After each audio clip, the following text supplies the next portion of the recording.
nanti diisikan biodata si bayi. Jadi akan disesuaikan oleh pihak sentralisasi Pandawa sesuai dengan kakak yang dilampirkan seperti itu. Pastikan datanya sudah masuk ke kakak dulu. Oke, next nih pertanyaannya dari kakak Wanhi Divani ya. Mobile JKN ku peserta yang tertera di HP hanya bapak dan kakak maksudnya, tanpa suami anak tidak ada, padahal sudah bisa kakak. Iya kak, berarti kakak belum melaporkan sebagai ini ya di kakak yang baru ya. Kakak syaratnya harus melapor kak. Nah, melapornya di mana? Di Pandawa ya. Itu untuk perubahan kakak, kemudian perubahan anggota keluarga ya. Cukup WhatsApp aja di WhatsApp Pandawa kita di 0811 8165 165. Ini kakak masih terdaftar di kakak yang lama kak, belum mendaftarkan sebagai di kakak yang baru gitu ya. Untuk pemisahan kakak cukup akses aja di WhatsApp Pandawa kita di 0811 165 165 gitu ya. Boleh bang? Satu lagi bang, mungkin bang. Boleh dibantu tetap layar ya kakak ya, biar semakin banyak yang teredukasi program JKN, semakin banyak yang paham tentang program JKN ya. Oke.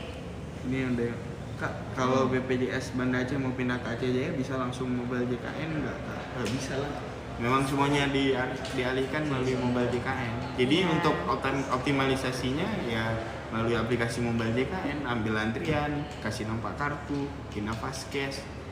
Untuk penambahan anggota keluarga bisa dicoba sesuai dengan data yang sudah masuk ke dalam KK. Jadi integrasinya kita itu langsung ke Disduk Capil seperti itu. Jika memang terkendala, bisa nanti peralihannya melalui Pandawa.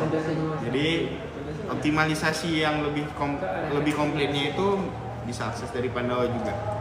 Nah seperti itu. Nanti berkasnya bakal yang kayak dijelaskan tadi di awal. Sebelum melakukan proses pengikutan data oleh peserta yang akses melalui Pandawa akan muncul pop-up berkas yang perlu dilampirkan apa-apa saja. Nanti ada syarat dan ketentuan ataupun ada prasyaratnya yang bisa dibaca dan disetujui, baru nanti kalau memang sudah setuju boleh dikirimkan formulirnya. Baik teman-teman. Jadi kalau misalnya kasus seperti tadi bisa diakses juga dari WhatsApp Pandawa ya bang ya. Kalau misalnya pindah Vaskes itu cukup dari aplikasi mobile JKN sebenarnya. Kalau misalnya emang teman-teman itu terdaftar sebagai peserta PBI ya, misalnya terdaftar sebagai peserta PBI APBD terkhususnya ya, itu teman-teman untuk pindah Vaskes, misalnya teman-teman sudah pindah domisili nih ya, kan masih di wilayah Aceh khususnya misalnya terdaftar di PBI APBD yang di wilayah Aceh gitu ya. Kalau misalnya teman-teman ingin berpindah di wilayah Aceh aja, teman-teman cukup akses aja di mana bang, di aplikasi mobile JKN ya, untuk pindah Vaskes gitu teman-teman. Oke. Boleh bang pertanyaannya lagi bang.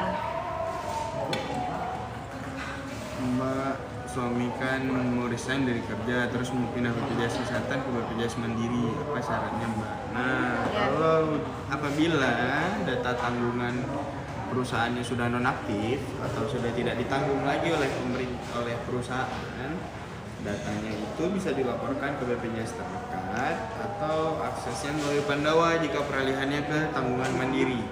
Nah, nanti di bagian administrasi, di bagian pengaktifan kembali status. Nah, jika pengaktifan kembali status, nanti ada di menu peralihan ke segmen PBPU Mandiri. Seperti itu. Baik, kemudian ini ada pertanyaan dari kakak Aiza ya. Masalahnya dompet saya hilang kak, apakah harus ambil surat keterangan? Tidak kak. Nah, untuk kehilangan ya kartu BPJS sekarang seperti kartu apa? Kartu KTP ya yang berbentuk belangko itu memang sekarang kita sudah tidak mencetak lagi teman-teman. Jadi lalu bagaimana jika sudah kehilangan atau rusak gitu ya? Itu teman-teman cukup aja download aplikasi mobile JKN. Di situ sudah ada kartu yang muncul di aplikasi mobile JKN. Tinggal tunjukkan itu aja yang di HP teman-teman. Namun jika teman-teman ingin butuh print outnya, memang lebih butuhkan untuk di print out, itu teman-teman bisa mengirimkan melalui email ya. Nanti yang email tertera di aplikasi mobile JKN nanti dikirimkan melalui email. Kemudian teman-teman sudah bisa mendownload di email teman-teman dalam bentuk PDF gitu ya, dan tampilannya sudah HD, ada tampilan depan dan ada tampilan belakang gitu ya. Oke, next pertanyaannya. Mungkin kalau abang boleh. Masih lanjut bang?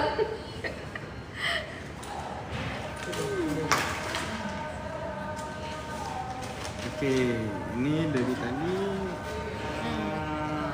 tentang BPJS KIS ya. Ini secara umum BPJS Iya. KIS itu ataupun peserta bantuan iuran jaminan kesehatan itu data secara biasanya pendataan secara kolektif oleh pihak desa atau melalui dinas sosial yang dimana akan didaftarkan oleh pihak Kementerian Sosial. Nah, datanya itu akan disesuaikan dengan kategori tanggungan, dengan kategori yang ditanggung oleh pihak pemerintah pusatnya. Jika memang berhak mendapatkan tanggungan PBIJK ataupun BPJS KIS, PBI Jaminan Kesehatan, bukan BPJS KIS, itu akan didaftarkan secara otomasi. Nah, dia nanti bisa dicek atau dilakukan monitoring melalui aplikasi Mobile JKN saja, tanpa melakukan pelaporan berulang. Seperti itu. Baik. Untuk syarat ini mungkin paling banyak bang pertanyaannya bang ya.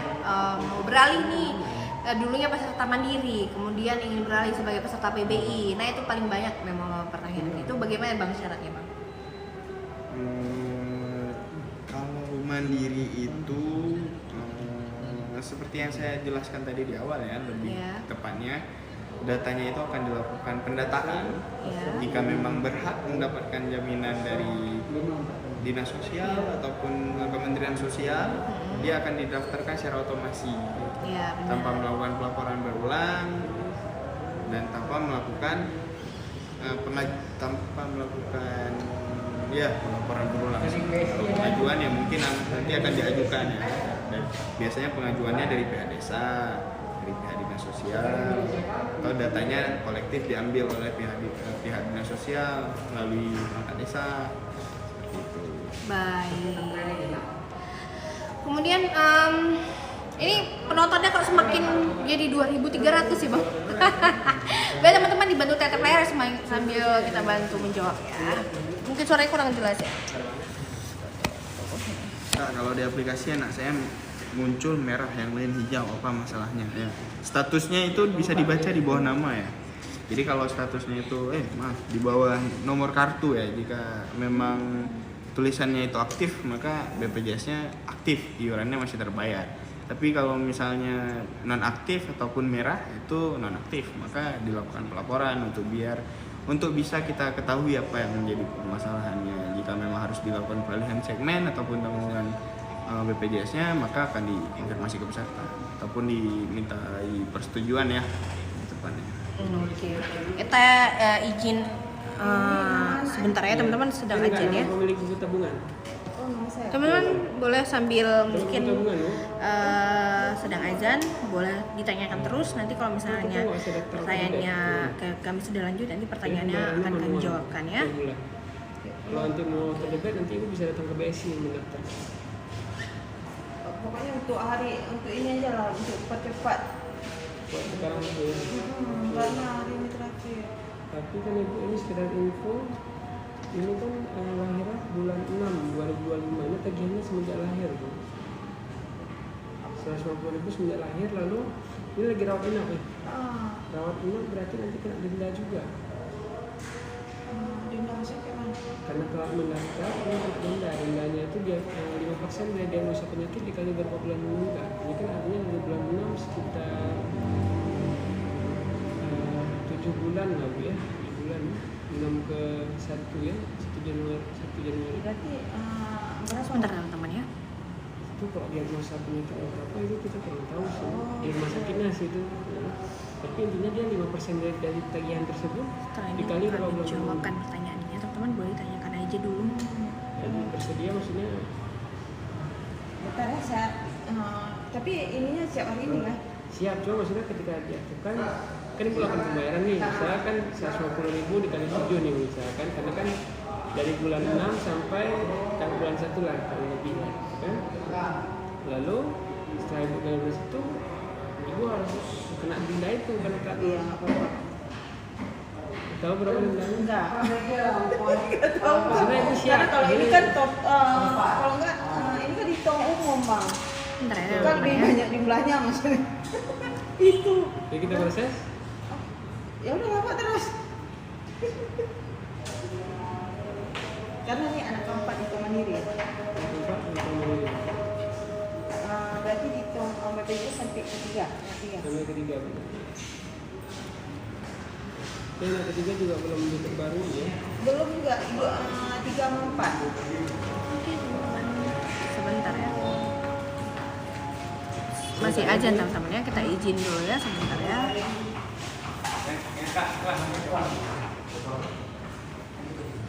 Ya teman-teman boleh bantu tatap layar aja dulu, boleh langsung bertanya. Setelah ini, setelah jeda azan, kita mulai kembali.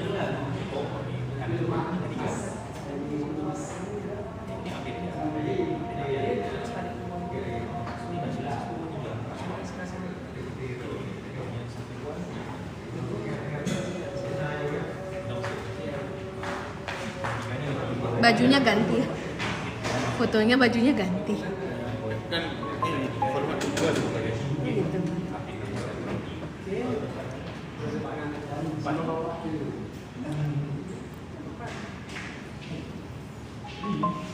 Oh iya. Oke, udah ya. Oke teman-teman, kita lanjut lagi bang.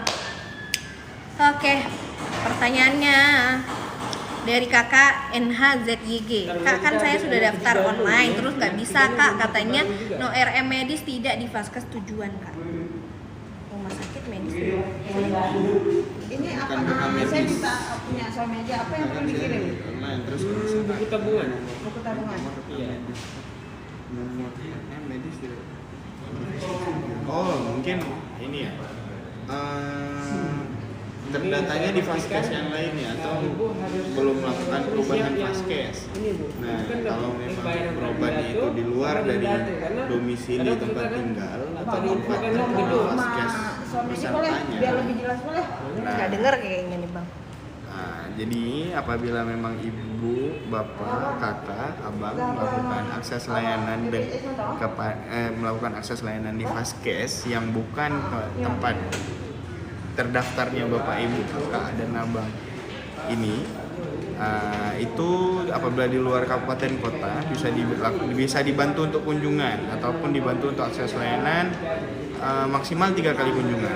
Nah minimal ya sekali atau 2 kali. Nah, kalau memang posisinya itu sudah pindah ataupun sudah berdomisili di tempat tinggal itu, lebih baiknya vaskesnya dipindah. Seperti itu, supaya datanya itu masuk ke vaskes yang tempat bapak, ibu, kakak, abang berobat, seperti itu ya. Oke, kemudian pertanyaannya nih ditanyakan BPJS apakah ada masa berlakunya? Tidak ada ya, seumur hidup ya bang ya. Ya. Kalau misalnya terdaftar, kecuali terdaftar sebagai peserta PBIJK ya, emang itu sewaktu-waktu bisa nonaktif kak. Kalau misalnya terdaftar sebagai PBIJK gitu ya, dia bisa sewaktu-waktu aktif, bisa sewaktu-waktu nonaktif. Dan siapa yang mengaktifkan dan nonaktifkan itu dari pihak dinas sosial teman-teman, karena dianggap harus secara bergilir ya. Ini teman-teman bagi-bagilah sama teman-teman yang kiranya lebih membutuhkan gitu ya.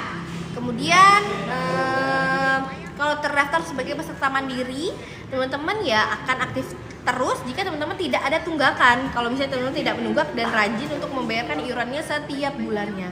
Kalau misalnya teman-teman berhenti membayarkan tunggakan ya teman-teman nonaktif gitu ya. Jadi tidak ada masa berlaku ya. Kita akan aktif terus teman-teman. Terus Ini pertanyaan tadi ya, rekam Iya. medis Anda belum tersedia di vaskes tujuan, apakah Anda ingin mendaftar setelah baru ini? Ya kalau di aplikasi jika memang mau melakukan mau akses layanan di puskesmas yang baru dipindahkan itu boleh langsung diambil saja aplikasinya, langsung diambil aja antriannya. Jadi jika memang sudah abis mic-nya abis mati. jika memang sudah terdaftar di vaskes tersebut, datanya bakal muncul. Bawa aja itu akun bekas rumah 9 tahun. Oke. Next pertanyaannya Dulu untuk pendaftaran untuk BPJS. dari kakak Putri Najwa. Kak, kalau udah terdaftar nanti mau masuk susah padahal udah bener semua, kenapa ya kak? Kak, terdaftarnya sebagai peserta apa ya kak ya? Kakak mau mengakses di aplikasi mobil JKN kak ya? Jadi anak semua di bawah tanggal ini. Kalau misalnya memang tidak bisa login, kalau memang teman-teman nggak bisa login nih, teman-teman mengubah nomor dulu teman-teman. Berkemungkinan nomor HP-nya sudah nonaktif ya. Jadi kalau misalnya sudah nonaktif, teman-teman bisa mengubah nomor di WhatsApp Pandawa kita di 0811 8165 165. Kemudian untuk teman-teman ini ya nomornya ya teman-teman ya. Kemudian untuk teman-teman yang jika tidak bisa mengaksesnya itu sulit ya, dipastikan dulu nicknya itu aktif atau tidak gitu ya. Nicknya aktif, nicknya itu benar atau tidak, maksudnya harus dipastikan nicknya itu sudah benar-benar dimasukkan ya teman-teman. Harus teliti dan masukkan nomor HP yang memang sudah terdaftar di aplikasi Mobile JKN. Jika belum mendaftarkan sebagai peserta di aplikasi Mobil JKN nomor HP-nya, maka teman-teman cukup dari WhatsApp Pandawa aja di 0811 8165 165 gitu ya. Nomor HP-nya di sini.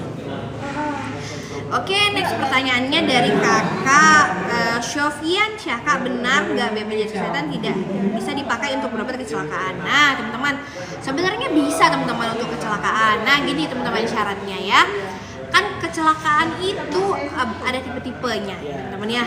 Kemudian gini, jika terjadi kecelakaan itu harus biasanya diperiksa dulu dari pihak kepolisian gitu ya. Dari pihak kepolisian itu kecelakaannya itu apakah kecelakaan tunggal atau kecelakaan ganda atau kecelakaan dalam masa kerja gitu ya, dalam waktu kerja.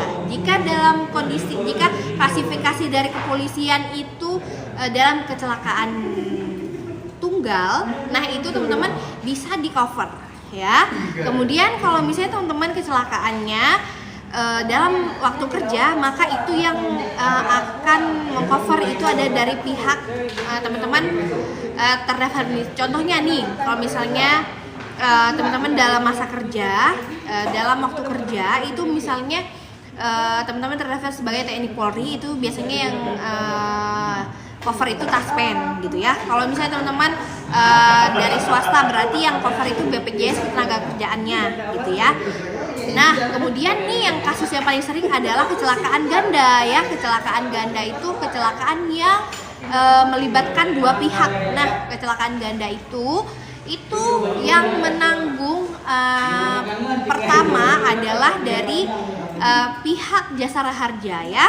Kemudian dari dalam pihak Jasara Harja, jika iuran dari biaya kecelakaan itu lebih dari 20 juta, nanti baru ditanggung oleh pihak BPJS Kesehatan teman-teman. Jadi 20 juta pertama itu ditanggung oleh pihak Jasara Harja ya. Yang di cover dari pihak Jasara Harja itu adalah 20 juta. Kemudian jika lebih dari 20 juta ini maka ditanggung oleh BPJS Kesehatan. Nah jadi teman-teman, kalau misalnya terjadi kecelakaan itu tergantung dari klasifikasi kecelakaan tersebut bagaimana gitu ya. Gitu teman-teman, bukan tidak ditanggung oleh BPJS Kesehatan, namun harus sesuai dengan prosedur yang sudah berlaku ya.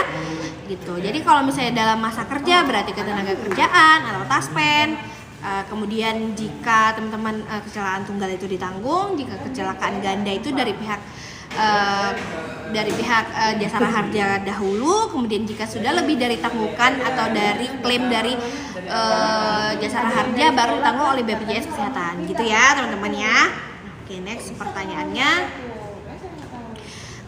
Pertanyaan dari kakak Mama Intan ya, kalau misalnya punya tunggakan nggak bisa dicicil nggak bayarnya bisa kak. Nah di BPJS Kesehatan itu ada namanya program rehab atau program rencana pembayaran bertahap. Nah, jadi teman-teman kalau misalnya sudah ada tunggakan lebih dari 4 bulan, teman-teman bisa mencicil dengan ikut program rehab. Bagaimana caranya? Teman-teman cukup download aja aplikasi Mobile JKN. Di situ ada menu New Rehab 2.0. Tinggal diklik aja tuh menu New Rehab 2.0-nya. Nanti teman-teman bisa lihat berapa tunggakannya, lalu teman-teman bisa mencicil berapa bulan gitu ya. Jika sudah memang melengkapi syarat-syaratnya, kemudian teman-teman sudah bisa mendaftar sebagai peserta program rehab gitu ya. Nah, itu bisa dicicil maksimal dari setengah dari bulan tunggakan gitu ya. Kalau misalnya teman-teman sudah tunggakan sudah melambung nih hingga 24 bulan maksimal tunggakan di kita ya, 24 bulan yang terhitung dari BPJS Kesehatan, maka teman-teman bisa mencicil hingga 12 bulan setengah dari bulan tunggakan gitu ya, gampangnya teman-teman ya. Oke, next pertanyaannya dari kakak Mama Intan. Kalau misalkan punya tunggakan udah ya, dari kakak Yensus. Yensus ya, kecelakaan jatuh dari motor. Nah, kalau misalnya itu memang dia kan prosesnya itu harus dari pihak kepolisian dulu ya teman-teman ya. Berarti harus ada pelaporan dari pihak kepolisian, harus ada surat dari kepolisian dulu yang menjelaskan bahwa kakak kecelakaan tunggal ya, itu bisa di cover. Kemudian next pertanyaan dari kakak Mbak Guru. Kak, maaf tadi pagi aku udah ambil antrian tidak bertemu dokter, kalau periksa lagi bisa. Gini kak, kalau misalnya sudah ambil antrian online kemudian tidak bertemu dokter, nanti kan otomatis dibatalkan dari aplikasi Mobile JKN-nya. Kemudian kakak bisa berobat lagi kok. Jika memang tidak terdaftar tidak jadi mendaftar, jadi kunjungan gitu ya, tidak jadi berobat. Atau kakak bisa batalkan aja jika ada aplikasi Mobile JKN, ada menu batalkan, diklik aja batalkan, lalu kakak mengambil antrian lagi di esok hari juga bisa. Oke, next pertanyaan dari kakak Dwi Okta ya, 20 kak, BPJS ku ada tagihan di JKN padahal BPJS PBI. Nah, tunggakan kalau tidak dibayar karena BPJS PBI aktif, ada pengaruh nggak untuk berobat dan ranap? Ya kak, kalau misalnya ada tunggakan sebelumnya, kalau misalnya kakak mau berobat sekarang, itu memang statusnya dalam status aktif dan bisa digunakan untuk berobat. Namun tunggakan sebelumnya itu akan selalu ada kan, dan tidak akan menghilang jika kakak tidak melunasi gitu ya. Bagaimana syaratnya? Nah, syaratnya itu untuk melunasi teman-teman bisa membayarkan iuran tunggakan itu sekaligus, atau kakak bisa ikut program rehab ya, kalau misalnya tidak mampu membayarkan iuran sekaligus, atau bisa dicicil teman-teman ya kalau tunggakannya sudah melambung tinggi dan kakak tidak mampu untuk membayarkan iurannya sekaligus. Oke, next pertanyaan ini dari kakak Mbak Guru ya. Oh, udah dari kakak Shanina. Kak, kalau BPJS bapaknya gratis, ibunya berbayar, anaknya baru lahir, nanti ikut BPJS yang mana? Suami nih kok saya. Bapaknya gratis, ibunya berbayar. Totalnya Itu kakak bisa mengajukan dari kedua pihak ya kak ya. Kalau misalnya kakak ingin mendaftarkan, kalau misalnya dia kan kak di dalam satu kakak itu seharusnya di dalam suatu kelas yang sama, kecuali kakak beralih segmen. Misalnya di dalam anggota keluarga tersebut, contohnya misalnya ada anak kakak yang tiba-tiba yang lulus sebagai peserta TNI atau TNI Polri gitu ya. Nah, itu memang dia bisa beralih sendiri gitu ya. Nah, kemudian jika kalau kakak suaminya PBI, kemudian kakak mandiri, berarti kakak belum melaporkan sebagai di dalam satu kakak. Kemudian kakak jika mandiri sendiri, berarti kakak di kakaknya di BPJS Kesehatan masih ikut di dalam orang tua atau di kakak sebelumnya ya kak ya. Karena dia kalau misalnya di dalam satu kakak itu harus di dalam kategori yang sama gitu kak, tidak bisa berbeda-beda, kecuali itu tadi ada anaknya beralih bekerja alih segmen gitu, atau lulus PNS, TNI, Polri, pekerja swasta gitu ya, itu ditanggung dari perusahaan gitu. kami nggak bisa juga bilang kami harus juga walaupun daftar on-progress. Oke, next pertanyaan dari kakak Rahma. Kalau kontrol maju dari tanggal tertera karena kondisi tertentu bisa tidak? Banyak upahnya. Iya kan? Kalau misalnya sudah ada tanggal yang diajukan dari pihak rumah sakit, itu biasanya harus sesuai dengan jadwal yang sudah tertera gitu ya kak ya. Tapi kalau misalnya emang berobat ya, itu bisa ambil antrian sesuai dari nomor dari tanggal yang kakak diajukan gitu ya.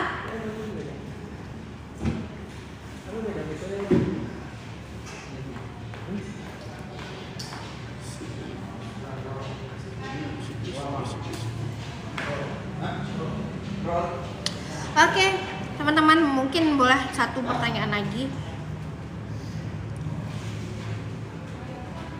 Boleh ditanyakan teman-teman ya. Oke, dari kakak Zarnis ya, pertanyaan terakhir ya.